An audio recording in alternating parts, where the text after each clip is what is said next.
Il y a une commission d'Action Laval pour les aînés qui, d'ailleurs, actuellement est en cours depuis le début de l'année. Elle a été mise en place par cette même formation politique municipale. On en parle avec François Pilon, qui lui est ancien député de Laval-des-Îles sous la bannière fédérale du NPD, membre également du CA de la FADOC Laval et il est représentant également d'Action Laval pour le district Laval-les-Îles, vous aurez compris. Et il est président également de cette commission d'Action Laval pour les aînés, qu'on va appeler sous le diminutif de CALA, parce que le nombre de fois qu'on va le dire, je pense que ça va être plus facile. Monsieur François Pilon, bonjour. Bonjour. Content de vous accueillir. Tout d'abord, pourquoi vous avez été de l'avant avec cette commission, avec l'Action Laval? Bien, parce que justement, nous, à Action Laval, on veut être proche. On ne veut pas prendre des décisions pour les autres. On veut faire de la consultation. Et puis, vu que j'étais déjà sur le CA de la FADOC, ils m'ont, c'est vraiment l'Action Laval qui m'a demandé qui vous a mandaté, si je voulais présider cette commission-là. Alors, je le disais, donc, la commission qui est en cours depuis un certain temps, et puis, comment ça fonctionne? Est-ce que vous vous rendez, par exemple, dans les résidences pour personnes âgées ou sur le terrain pour les sonder? Oui, on va dans les résidences personnes âgées. On essaie de rencontrer les intervenants du milieu, les résidents, mais aussi les administrateurs. Au début, on pensait que ce serait juste les résidents, mais après avoir parlé avec des administrateurs, eux aussi ont des problèmes qu'ils peuvent adresser à la ville. Eux vivent certains problèmes qui ne sont pas les mêmes que les aînés eux-mêmes. Et parmi ces problèmes-là, qu'est-ce qui en est ressorti jusqu'à présent? Je comprends que ce n'est pas terminé, mais quand même. Ça dépend. Pour les résidents, c'est surtout un problème de mobilité. Des feux de circulation qui sont trop rapides, au feu rouge. L'autobus, les transports collectifs sont gratuits, mais si tu es obligé de marcher 1 kilomètre pour te rendre, pour le prendre, l'autobus, mais donc, l'accessibilité. L'accessibilité aux services de transport collectif. Puis du côté des administrateurs, c'est plate à dire, mais la ville administre les RPA, comment on appelle ça? Pas les vidanges, le recyclage. Oui. C'est plate à dire, mais dans une maison de personnes âgées, il y a beaucoup de roulements et il y a beaucoup de boîtes, tout ça. Et puis, avec le nombre de bacs, ils en ont pas assez. Ils ont demandé à la ville pour en avoir plus, puis la ville a dit « Débrouillez-vous, payez pour le faire faire ».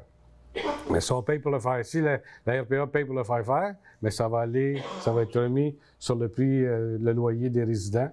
Et puis, c'est pas ça qu'on veut. Donc, même de la portion, vous avez parlé des administrateurs, des gens qui donnent des soins également au quotidien aux personnes âgées. Il y a une réalité qu'on veut faire entendre aussi. Là, donc, par la suite, parce que là, je comprends qu'il y a donc toujours ces consultations qui sont en cours. Oui. Qu'allez-vous faire par la suite, à la suite de colliger ces informations-là? Est-ce que vous comptez en prendre aussi, en donner? Oui, mais là, on commence par les RPA, mais on a aussi les OBNL, les popotes mobiles, ceux qui donnent des services de loisirs, tout ça aussi qu'on va aller rencontrer avant, on espère, avant la mi-2025, pour, avec toutes ces informations-là, faire un rapport qu'on va donner à Action Laval, des rapports et des recommandations qu'on va donner qui vont mettre à l'Assemblée générale d'Action Laval pour en faire un programme pour les prochaines élections. Pour la prochaine campagne électorale municipale, oui. Pour être vraiment là, ce que les gens veulent, pas ce que le parti veut.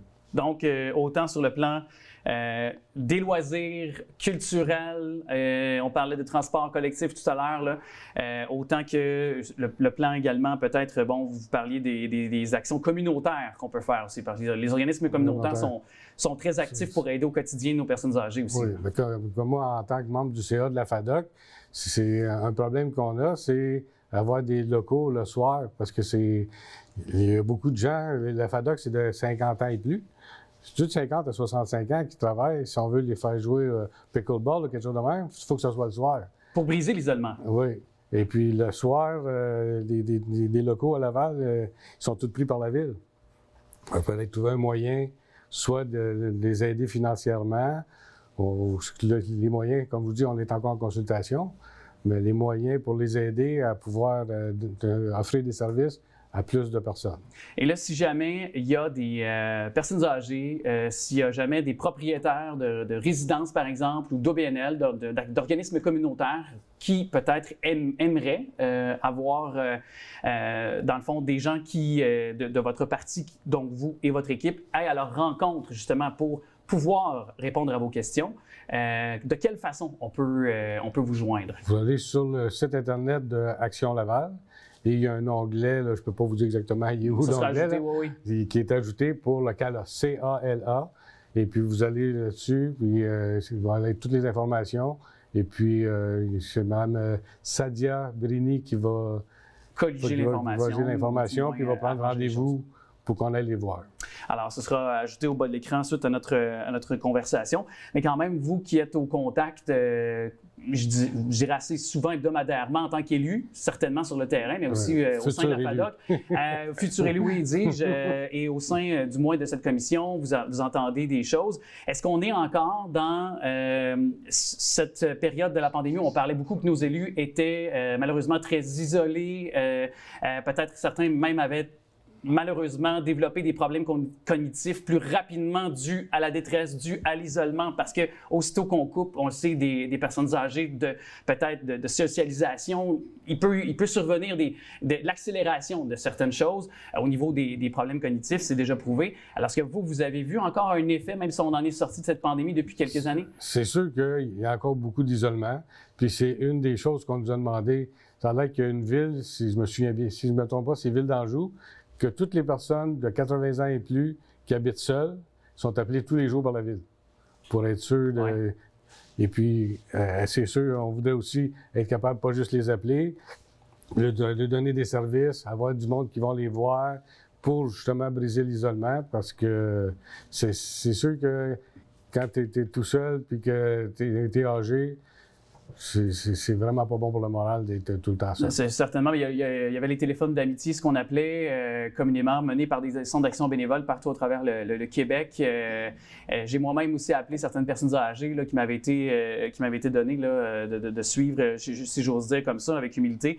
Et j'ai vu les bienfaits que ça a pu voir. Juste une conversation à 10, 15, 20 minutes par jour. Là, je pense que c'est ce qu'on peut dire comme mot de la fin, de prendre le temps d'appeler nos proches, même si on a des parents, des grands-parents qui atteignent un certain âge vénérable, ben pourquoi pas prendre le temps de le faire? C'est toujours bon de le rappeler. C'est très important. Merci d'avoir pris le temps de passer dans nos studios. Et quand même, belle démarche. On doit le saluer, peu importe si c'est pas une question de politique. Quand il est question de prendre soin de nos aînés, je pense que la couleur d'un parti politique, on enlève ça de l'échiquier. C'est vraiment de vraiment se rappeler à quel point ils font partie intégrante de notre milieu et on doit prendre soin de nos aînés. Alors, merci d'être passé, M. C'est moi qui vous remercie pour ce temps d'antenne.